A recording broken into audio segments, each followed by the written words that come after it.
后来最近陆续有蒜头农开始来种蒜头，也毋过欠工这个问题，互农民是真头痛。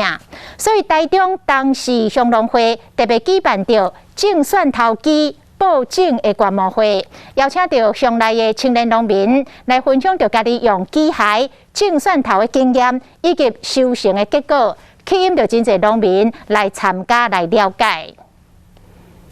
找要工人来种蒜头，和农友真头痛。当时农会特别办一个观摩会，找乡内青农甲大家分享使用大型机械种蒜头的经验，甲收成的结果，来解决找无工人的问题。因阮一寡亲戚甲一寡农民，因要叫一个工都叫无。新的机种伫农业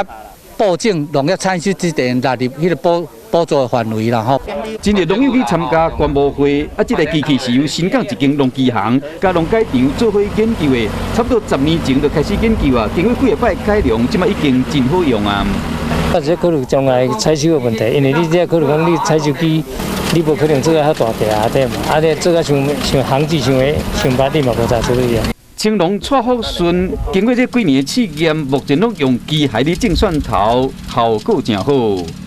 去年伊咧种的种是已经种落颠倒头、三了白种，但是伊今年是改变的。找无工人的问题愈来愈严重，大家拢真关心讲到底要安怎改善这个问题，和农业会使继续发展落去。台南市